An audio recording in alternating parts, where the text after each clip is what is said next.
Strand, a single thin length of thread, string, or hair. Weaving. Witness, to see an event. A person who saw an event. The coxa, the trochanter, the femur, the patella, the tibia, the metatarsus, and the tarsus. Parts of a spider leg. Chapter 9, Wilbur's Boast. A spider's web is stronger than it looks. Although it is made of thin, delicate strands, the web is not easily broken. However, a web gets torn every day by the insects that kick around in it, and a spider must rebuild it when it gets full of holes. Charlotte liked to do her weaving during the late afternoon, and Fern liked to sit nearby and watch. One afternoon, she heard a most interesting conversation and witnessed a strange event. "You have awfully hairy legs, Charlotte," said Wilbur, as the spider busily worked at her task. "My legs are hairy for a good reason," replied Charlotte. "Furthermore, each leg of mine has 7 sections. The coxa, the trochanter, the femur, the patella, the tibia, the metatarsus, and the tarsus." Wilbur sat bolt upright. "You're kidding," he said. "No, I'm not either." "Say those names again. I didn't catch them the first time." Spin a web, to create a web. Attachments, extra parts that can be connected. Spinnerets, the organ on a spider that creates a silky thread. Dragline, rope used for dragging something. Coxa, trochanter, femur, patella, tibia, metatarsus, and tarsus. "Goodness," said Wilbur, looking down at his own chubby legs. "I don't think my legs have 7 sections." "Well," said Charlotte, "you and I lead different lives. You don't have to spin a web. That takes real leg work." "I could spin a web if I tried," said Wilbur, boasting. "I just never tried." "Let's see you do it," said Charlotte. Fern chuckled softly and her eyes grew wide with love for the pig. "Okay," replied Wilbur. "You coach me and I'll spin one. It must be a lot of fun to spin a web. How do I start?" "Take a deep breath," said Charlotte, smiling. Wilbur breathed deeply. "Now climb to the highest place you can get to, like this." Charlotte raced to the top of the doorway. Wilbur scrambled to the top of the manure pile. "Very good," said Charlotte. "Now make an attachment with your spinnerets. Hurl yourself into space and let out a drag line as you go down." Wilbur hesitated a moment, then jumped out into the air. He glanced hastily behind to see if a piece of rope was following him and to check his fall. But nothing seemed to be happening in the rear. To grunt, the noise a pig makes while eating, a low guttural sound. To oblige, to do as someone asks in order to please them. To crouch, to bend down. To seize, to take hold of forcibly. The octopus seized the boy. And the next thing he knew, he landed with a thump. "Oomp," he grunted. Charlotte laughed so hard, her web began to sway. "What did I do wrong?" asked the pig when he recovered from his bump. "Nothing," said Charlotte.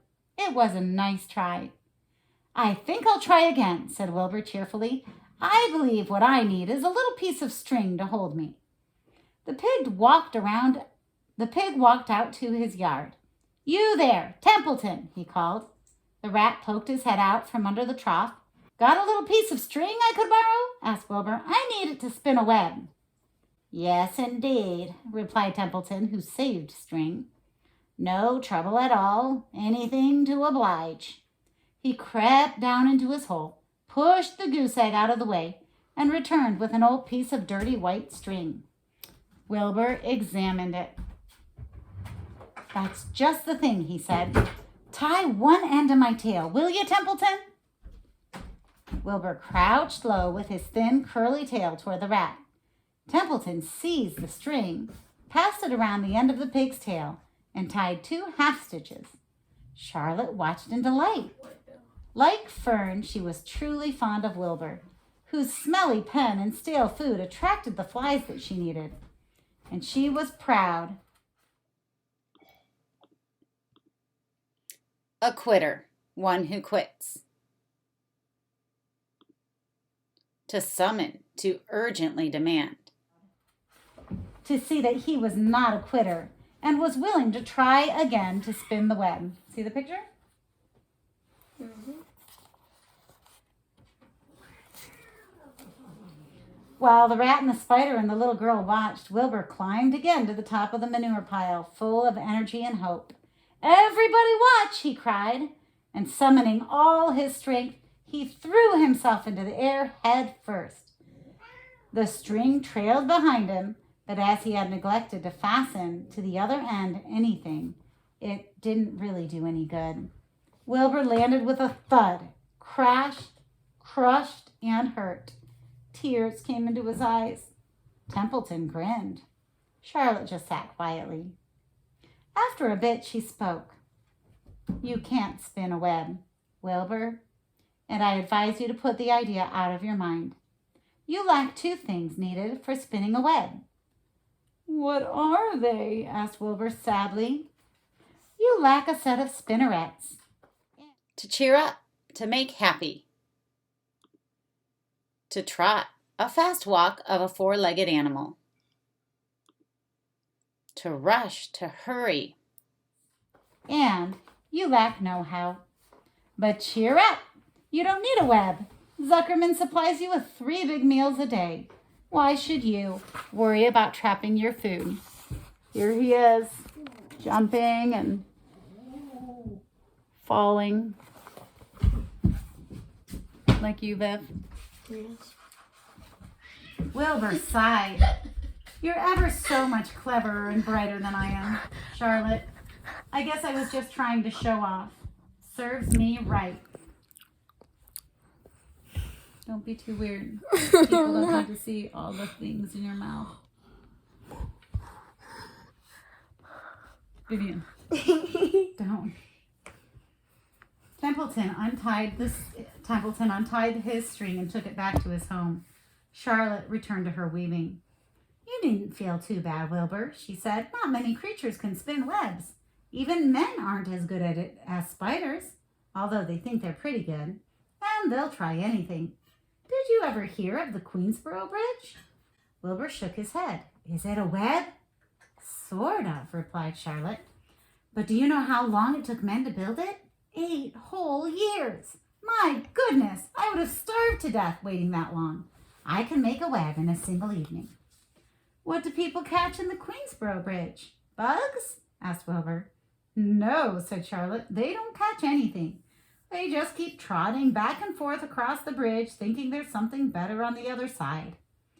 If they'd hang head down at the top of the thing and wait quietly, maybe something good would come along.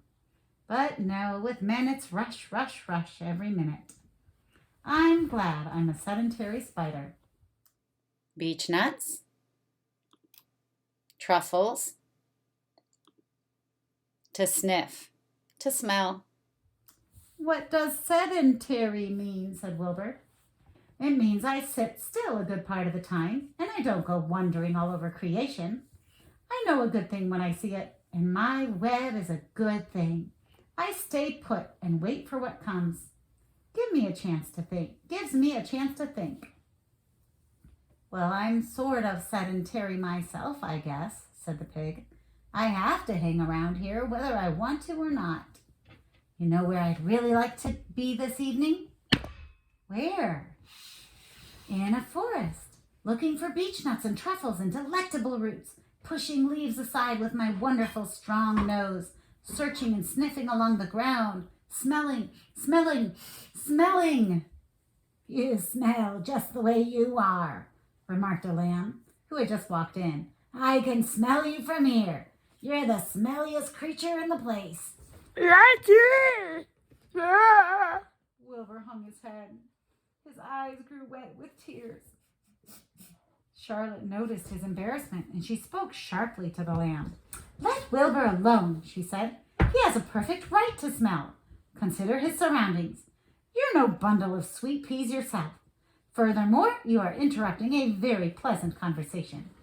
"What were we talking about, Wilbur, when we were so rudely interrupted?"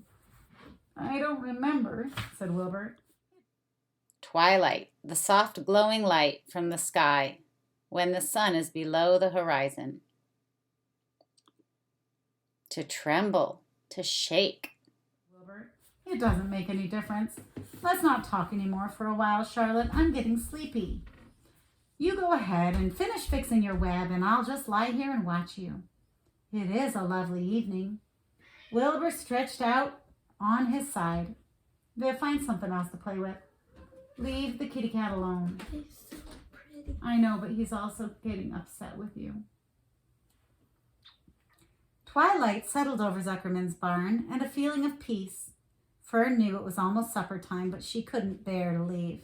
Swallows passed on silent wings in and out of the doorways, bringing food to their young ones. From across the road, a bird sang, "Whippoorwill, whippoorwill, whippoorwill." Lurvy sat down under an apple tree and lit his pipe. The animals sniffed the familiar smell of strong tobacco. Wilbur heard the trill of the tree toad and the occasional slamming of the kitchen door. All these sounds made him feel comfortable and happy, for he loved life and loved to be part of the world on a summer evening. But as he lay there, he remembered what the old sheep had told him. The thought of death came to him, and he began to tremble with fear. "Charlotte," he said softly. "Yes, Wilbur?" "I don't want to die." "Of course you don't," said Charlotte in a comforting voice. "I just love it here in the barn," said Wilbur. "I love everything about this place." Whistling. Pipers. "Of course you do," said Charlotte. "We all do." The goose appeared, followed by her 7 goslings. They thrust their little necks out and kept up a musical whistling, like a tiny troop of pipers. Wilbur listened to the sound with love in his heart. "Charlotte," he said. "Yes," said the spider. "Were you serious when you promised you would keep them from killing me?" "I was never more serious in my life. I am not going to let you die, Wilbur." "How are you going to save me?" asked Wilbur, whose curiosity was very strong on this point. "Well," said Charlotte vaguely, "I don't really know, but I'm working on a plan." "That's wonderful," said Wilbur. "How is the plan coming, Charlotte? Have you got very far with it? Is it coming along pretty well?" Wilbur was trembling again, but Charlotte was cool and collected. "Oh, it's coming all right," she said lightly. "The plan is still in its early stages. It hasn't completely shaped up yet, but I'm working on it." "When do you work on it?" begged Wilbur. "When I'm hanging my head down. When I'm hanging head down at the top of the web. That's when I do my thinking, because then all the blood is in my head. I'd be only too glad to help in any way I can." "Oh, I'll work it out alone," said Charlotte. "I can think better if I think alone." "All right," said Wilbur, "but don't fail to let me know if there's anything I can do to help, no matter how slight." "Well," replied Charlotte, "you must try to build yourself up. I want you to get plenty of sleep and stop worrying. Never hurry and never worry. Chew your food thoroughly and eat every bit of it, except you must leave just enough for Templeton. Gain weight and stay well. That's the way you can help. Keep fit and don't lose your nerve. Do you think you understand?" "Yes, I understand," said Wilbur. "Go along to bed then," said Charlotte. "Sleep is important." Wilbur trotted over to the darkest corner of his pen and threw himself down. He closed his eyes. In another minute he spoke. "Charlotte," he said. "Yes, Wilbur." "May I go out to my trough and see if I left any of my supper? I think I left just a tiny bit of mashed potato." "Very well," said Charlotte. "But I want you in bed again, without delay. Let the cat be." "Let him be." Wilbur started to race out to his yard. "Slowly, slowly," said Charlotte. "Never hurry, never worry." Wilbur checked himself and crept slowly to his trough. He found a bit of potato, chewed it carefully, and swallowed it, and walked back to bed. He closed his eyes and was silent for a while. "Charlotte," he said in a whisper. "Yes?" "May I get a drink of milk? I think there are a few drops of milk left in my trough." "No, the trough is dry, and I want you to go to sleep. No more talking. Close your eyes and go to sleep." Wilbur shut his eyes. Fern got up from her stool and started for home. Her mind was full of everything she had seen and heard. "Good night, Charlotte," said Wilbur. "Good night, Wilbur." There was a pause. "Good night, Charlotte." "Good night, Wilbur." "Good night." "Good night." Make sure to like, subscribe, and ring a ding ding that little bell. Yay! Thanks for watching.